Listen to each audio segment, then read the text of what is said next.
Okay start करते हैं। What is glycolysis? सबसे पहली चीज तो ग्लाइकोलाइसिस का मतलब क्या होता है? ग्लाइकोलाइसिस, ग्लाइको मतलब ग्लूकोज, लाइसिस मतलब ब्रेक होना। तो क्या हो रहा है? Breaking of glucose.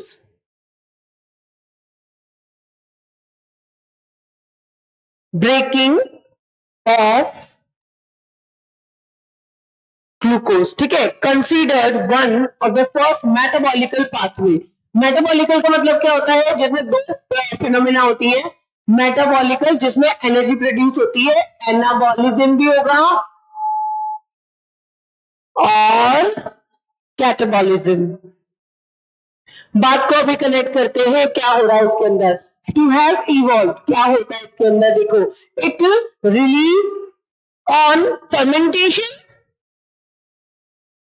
which is characteristic of the archaebacteria and eubacteria। तो ग्लाइकोलाइसिस जो है आर्कियोबैक्टीरिया, यूबैक्टीरिया। बात करते हैं आर्कियोबैक्टीरिया जिसको प्रिमिटिव टाइप ऑफ बैक्टीरिया कहा जाता है, ठीक है, और यूबैक्टीरिया जिन्हें ट्रू बैक्टीरिया कहा जाता है। तो देखिए ट्रू बैक्टीरिया के अंदर अपन लोगों को पढ़ा है ग्लाइकोलाइसिस होता है, ठीक है।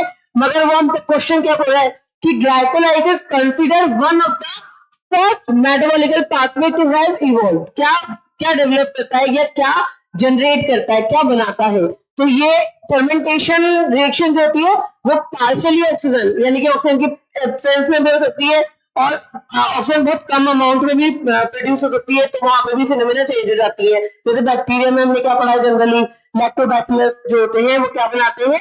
लैक्टिक एसिड, ठीक है। आगे बढ़ते हैं। तो ये वाली फिनोमिना हमारी कनेक्ट नहीं हो रही। इवॉल्व कैसे करता है वो देखना है।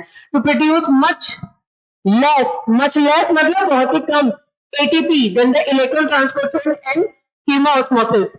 ये बहुत ज्यादा अमाउंट में एटीपी सिंथेसाइज करता है जब ग्लाइकोलाइसिस होता है तो।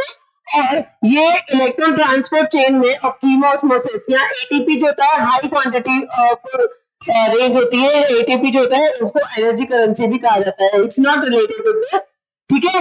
It release totally on enzymes that are produced by free ribosomes, and bacteria have only free ribosome and no bond ribosome। It's not connected of this statement, ये बिल्कुल ही connect नहीं कर रहा। It is nearly universal, मतलब क्या होता है? ये यूनिवर्सल है and is located in the cytosol। cytosol मतलब कहाँ होता है ये?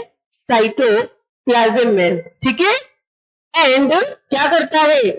Does not involve O2। यहाँ पे क्या होता है? O2 का इन्वॉल्वमेंट। ग्लाइकोलाइसिस एक ऐसा प्रोसेस है जिसमें स्टार्टिंग हमने कहा था कि स्टार्च है, ये स्टोरिंग फूड मटेरियल होता है प्लांट का। ये क्या करता है? एक स्टेप में पहले ये चेंज हो जाता है किसमें? सुक्रोज में। फिर सुक्रोज जो होता है वो चेंज हो जाता है किसमें? ग्लूकोज में। और फिर आगे फर्दर रिएक्शन चलती रहती है इसकी, क्लियर। तो ग्लाइकोलाइसिस के अंदर क्या हो रहा है? ग्लूकोज से ग्लाइकोलाइसिस, ग्लूकोज की ब्रेकिंग होना शुरू हो जाएगा आगे करके। ये पूरी तरीके से ब्रेक हो जाता है, फाइनली क्या बन जाए? Pyruvic acid, clear. अब वो हमको बोला था कि consider first metabolic pathway to have the evolve. क्या करता है वो?